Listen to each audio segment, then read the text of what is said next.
Hello friend, मैं हूं ताबिश खान। आप देख रहे हैं हमारा channel skill India with Tabish. आज मैं आपके लिए लेके आया हूं बहुत ही अच्छा और इंटरेस्टिंग टॉपिक जिसका नाम है किराना स्टोर के ऐसे कौन से 5 रीज़न है जिसकी वजह से आपका किराना स्टोर फेल हो सकता है या फिर आपके स्टोर की सेल डाउन हो सकती है। फ्रेंड, अगर आप इन 5 पॉइंट के ऊपर फोकस करते हैं तो आपके किराना स्टोर की सेल बढ़ भी सकती है। तो फ्रेंड, आपको इन 5 पॉइंट को जान लेना बहुत ज़्यादा ज़रूरी है। फ्रेंड, एक रिक्वेस्ट करना चाहूँगा कि आप इस वीडियो को पूरा देखिएगा, क्योंकि अगर आप बीच में वीडियो को छोड़ के जाते हैं तो आपकी बहुत सारी जो जानकारी है वो आधी रह जाएगी। फ्रेंड, इसलिए आप इस वीडियो को पूरा देखिएगा। फ्रेंड, आप सभी से एक रिक्वेस्ट करना चाहूँगा कि अगर आप हमारे चैनल पर न्यू हैं तो प्लीज़ हमारे चैनल को सब्सक्राइब ज़रूर कर लीजिएगा, साथ में बेल आइकन को ज़रूर दबाइएगा ताकि आने वाले जो हमारे नेक्स्ट वीडियो उनके नोटिफिकेशन आप तक पहुँच सकें। Friend, business related, sales, marketing and retail से रिलेटेड मैं इस चैनल पे वीडियो लाता रहता हूँ। किराना स्टोर के अंदर जो भी आइटम यूज़ होते हैं, जैसे कि पैकिंग मशीन ले लीजिए या डिजिटल वेट मशीन ले लीजिए, तराजू जिसको बोलते हैं, ठीक है, उस टाइप की जितनी भी चीज़ें हैं उसके नीचे मैंने लिंक दे दी है। आप जाकर वहाँ से भी इन प्रोडक्ट को खरीद सकते हैं। ठीक है, आप वहाँ से उसको खरीद सकते हैं या फिर परचेस कर सकते हैं। फ्रेंड, चलिए अब अपना वीडियो में स्टार्ट करते हैं। फर्स्ट रीज़न है वो है टाइम। जो पहला कारण है जिसकी वजह से आपकी किराना स्टोर जो है वो उसकी सेल जो है डाउन हो सकती है या फिर किराना स्टोर फेल हो सकता है, उसका सबसे पहला रीज़न है और सबसे ज़रूरी रीज़न है वो है टाइम। अगर आपका स्टोर का टाइमिंग, जैसे कि मान लीजिए आपके शहर में, सिटी में, गांव में, जहां पर भी आपके जो लोकल एरिया टाइमिंग है, जो मार्केट खोलने का टाइम है, वो तो एक टाइम अलग है। ठीक है, उस टाइम के हिसाब से तो आपको शॉप खोलनी है। अगर आप उससे ज़्यादा खोल सकते हैं तो और भी ज़्यादा अच्छा है। मैं इसमें अगर हम बात करें तो कम से कम आपको 10 घंटे या 12 घंटे जो है शॉप को ओपन करके रखना ज़रूरी है।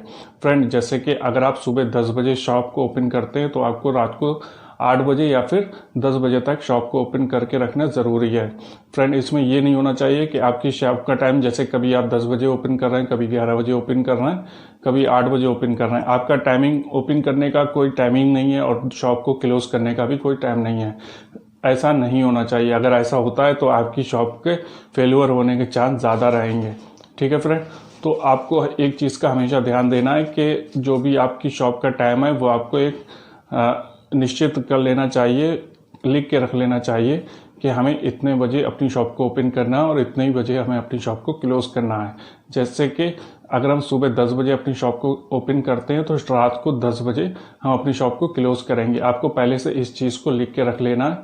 ठीक है, उसी के हिसाब, अपना टाइम टेबल के हिसाब से जो है आपको काम करना है। ठीक है, और अगर आप कोशिश करते हैं कि सुबह 8 बजे शॉप ओपन हो जाए या 7 बजे ओपन हो जाए तो आपके लिए और भी ज़्यादा बेहतर है, क्योंकि सुबह सुबह जो डेली प्रोडक्ट हैं जैसे मिल्क है, ब्रेड है, ठीक है, एग है, इस टाइप की चीज़ें सुबह ही सुबह ज़्यादा बिकती हैं। ठीक है, तो आपको कोशिश ये करना है कि आपको सुबह, अगर आपके जो सिटी एरिया में जो भी टाइमिंग है, अगर आपको वहाँ से रियायत मिल जाती है, ठीक है, तो आप वहाँ पे अपनी शॉप को 7 बजे या 8 बजे ओपन कर सकते हैं।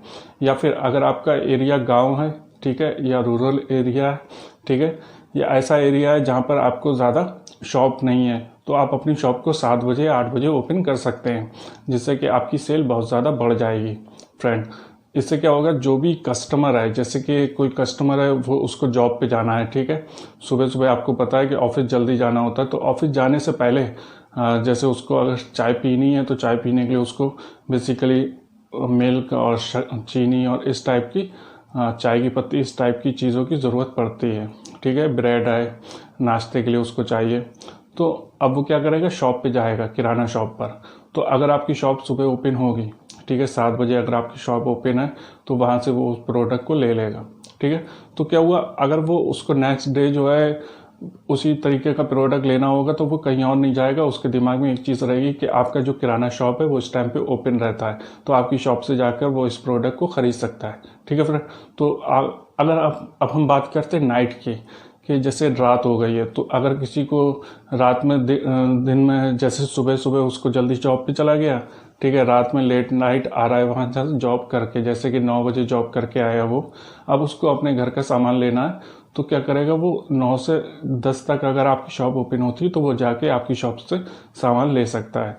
लेकिन अगर आपका कोई टाइमिंग ही नहीं है, आप 9 बजे शॉप बंद कर गए, कभी 8 बजे बंद कर गए, ठीक है, तो क्या होगा, वो शॉप पे जाएगा, शॉप आपकी क्लोज, तो फिर अगर आपने नेक्स्ट डे जो है आप 10 बजे तक भी शॉप ओपन करें या 11 बजे तक भी ओपन करें, ठीक है, तो उसको कोई फ़र्क नहीं पड़ेगा। क्यों? क्योंकि वो एक बार आपकी शॉप पे गया, आपकी शॉप क्लोज थी, वो दोबारा आपकी शॉप पे नहीं जाएगा। क्यों? या फिर आपकी शॉप पे जाने के बहुत कम चांस होंगे। उसके दिमाग में एक चीज़ रहेगी, ये शॉप तो बंद थी उस टाइम पे, ठीक है।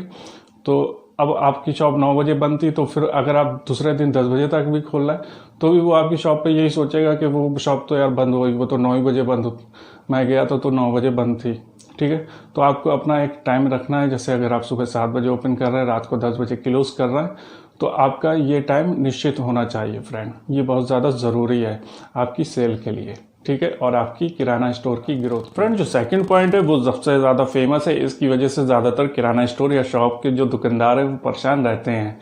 सबसे बड़ी बात है और सबसे बड़ा रीज़न है जो आपकी शॉप को फेल कर सकता है, इसको हम कहते हैं उधारी की प्रॉब्लम, ठीक है, या फिर कस्टमर का उधार लेना, बार बार उधार लेना।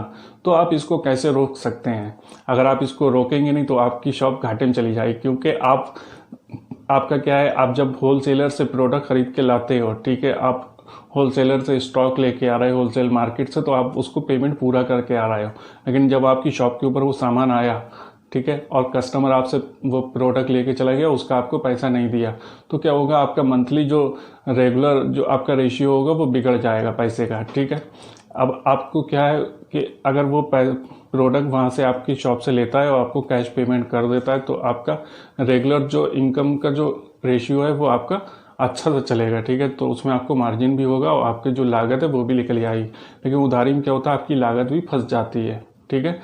और कभी कभी तो ऐसा होता है कि आपको उधारी में पैसा मिलता ही नहीं है, तो उसमें आपका नुकसान ही हो जाता है, ठीक है। तो इससे आप बचेंगे कैसे अपनी उधारी की प्रॉब्लम से, ठीक है। तो कस्टमर को ऐसा कोशिश करें कि कम से कम उधार दें, या फिर कोशिश करें कि उधार ना दें। अगर आप उधार देना चाहते हैं तो उसकी एक लिमिट बना दीजिए, जैसे कि महीने में हम इतने रुपए तक का उधार उसको देंगे। जैसे बहुत से लोग कहते हैं कि 5,000 रुपये तक की उधारी दे सकते हैं, लेकिन मैं ऐसा नहीं कहूँगा, क्योंकि हो सकता है आपकी शॉप बहुत ज़्यादा छोटी हो, ठीक है, किराना शॉप, जिसमें महीने का अगर हम 5,000 रुपये एक उधारी के एक कस्टमर को देंगे तो हो सकता है आपका जो सेल है वो इतनी ज़्यादा ना हो, ठीक है, तो उसमें आपको बहुत ज़्यादा नुकसान हो जाएगा। तो आप अपने हिसाब से लोकल एरिया के हिसाब से कस्टमर को देखते हुए कि कितना कस्टमर आपका पे कर सकता है, तो उस हिसाब से आप जो है आप एक अपनी लिमिट बना दीजिए, 1,500 जितनी की आप चाहें उतनी लिमिट बना दीजिए कि उससे ज़्यादा हम कस्टमर को उधार नहीं देंगे। उधार हम जब ही देंगे जब वो हमारा जो पुराना हिसाब है वो क्लियर कर देगा, ठीक है। इस उधारी की प्रॉब्लम से आपको बचना है। ये अगर आप इससे बचते हैं तो आपकी जो किराना स्टोर है उसके फेल्योर होने के चांस कम हो जाएंगे और आपकी किराना स्टोर की ग्रोथ बढ़ जाएगी। तो हमेशा उधारी से बचें। उसके बाद हम बात करते हैं हमारा थर्ड पॉइंट है शॉप रेंट। शॉप रेंट हमारे स्टोर की जो भी रेंट है, किराया है, ठीक है, तो 3% या फिर 7% तक आप किराया दे सकते हैं, या फिर सारे खर्चे मिला के आप 7% तक निकाल सकते हैं, ठीक है। तो आपको इस चीज़ का हमेशा ध्यान रखना है कि आपकी जो शॉप रेंट है वो कम से कम होना चाहिए। कोशिश ये करें और उसको अच्छे से इस चीज़ को मैनेज करके रखना है, ठीक है, क्योंकि शॉप रेंट है, उसके बाद इलेक्ट्रिसिटी बिल भी आएगा आपका और बाकी छोटे मोटे एक्सपेंसेस भी होंगे। तो उन सबको मिला के आपको मार्जिन के अंदर ही से वो कॉस्ट निकालना होगी, ठीक है। तो जो आपका महीने की जो सेल हुई उसी के अंदर से आपको उस कॉस्ट को निकालना होता है। तो जो आपका शॉप रेंट है वो कम होना चाहिए, क्योंकि आपको अदर खर्चे भी देखने होते हैं। फ्रेंड, जो 4 पॉइंट है वो है शॉप लोकेशन। फ्रेंड, आपकी शॉप लोकेशन ऐसी जगह पे होनी चाहिए जहाँ पर जैसे कि कॉलोनी है, ठीक है, या फिर ऐसा एरिया है जहाँ पे पॉपुलेशन अच्छी खासी है या फिर ज़्यादा है पॉपुलेशन है, ठीक है, जहाँ पर ज़्यादा लोग रहते हैं। अगर वहाँ पर कोई भी किराना शॉप नहीं है तो आप वहाँ पर अगर अपनी किराना शॉप को ओपन करते हैं तो आपके किराना स्टोर के चलने के ज़्यादा चांस रहेंगे, ठीक है। तो इस चीज़ का आपको ज़्यादा ध्यान रखना है कि आपकी जो शॉप लोकेशन है वो ऐसी जगह पे होनी चाहिए जहाँ पर ज़्यादा भीड़ भाड़ है या फिर ज़्यादा लोग रहते हैं, या फिर जहाँ पर किराना शॉप बहुत कम है, ठीक है, आप वहाँ पे ओपन कर सकते हैं। या फिर अगर हम ये बात करें कि जहाँ पर किराना स्टोर पहले से है, क्या हम वहाँ पर अपनी किराना स्टोर ओपन कर सकते हैं, तो जी हाँ, आप वहाँ पर अपनी किराना स्टोर ओपन कर सकते हैं। वहाँ पे कंपटीशन तो आपका ज़्यादा होगा, ठीक है, लेकिन ऐसा नहीं है कि आपकी किराना स्टोर चलेगी नहीं। वहाँ पे भी आपके स्टोर को चलने के चांस रहते हैं। क्यों? क्योंकि डिपेंड करता है आपकी कस्टमर सर्विस के ऊपर, कैसे आप अपने कस्टमर से बात करते हैं। अगर आप अपने कस्टमर से बात अच्छे से करते हैं तो जो कस्टमर एक बार आपकी शॉप पे आया वो दोबारा भी लौट के आएगा और साथ में 2-4 कस्टमर को लेके आएगा, ठीक है फ्रेंड। वो लोगों को बताएगा कि ये शॉप वाला बहुत अच्छा है, ठीक है। आपका प्रोडक्ट तो बोलता ही है, साथ में आपकी जो कस्टमर सर्विस है वो भी आपके लिए काम करती है, ठीक है। तो फ्रेंड, शॉप लोकेशन आपकी ऐसा होना चाहिए जहाँ पर सबसे ज़्यादा मीन्स ज़्यादा से ज़्यादा भीड़ होनी चाहिए, ठीक है, ज़्यादा से ज़्यादा लोग रहते हों, इस टाइप की आपकी शॉप की लोकेशन होनी चाहिए। उसी जगह पे आपको अपनी शॉप को ओपन करना चाहिए। इसके बाद में हम बात करते हैं हमारा 5 पॉइंट है प्रोडक्ट अवेलेबिलिटीज़, यानी कि प्रोडक्ट का अवेलेबल होना ज़रूरी। जैसे कि कस्टमर को अगर कोई भी प्रोडक्ट की ज़रूरत हुई, ठीक है, तो वो आपकी शॉप के ऊपर आता है तो मोस्टली आपके जो है ना 90% चांस होना चाहिए, 90 या 95% कि वो शॉप पर उस प्रोडक्ट का मिल जाना ज़रूरी हो, ठीक है, या फिर उस प्रोडक्ट का वहाँ पर होना ज़रूरी है, ठीक है। ऐसा ना हो कि कस्टमर कोई प्रोडक्ट लेने आया वो आपकी शॉप पर है ही नहीं, तो क्या होगा, कस्टमर फिर आएगा दोबारा कोई और प्रोडक्ट लेने, अगर आपकी शॉप पर नहीं मिला तो फिर वो आपकी शॉप पर कभी नहीं आएगा। क्यों? क्योंकि उसको ऐसा लगेगा कि यार वहाँ पे जाने से कोई फ़ायदा नहीं, कि वहाँ पर तो इस टाइप के प्रोडक्ट मिलते ही नहीं हैं। तो आपको हमेशा इस चीज़ का ध्यान रखना है कि आपको अपने शॉप के ऊपर ज़्यादा से ज़्यादा जो डेली यूज़ होते हैं, ठीक है, डेली यूज़ होने वाले प्रोडक्ट को रखना है, ठीक है।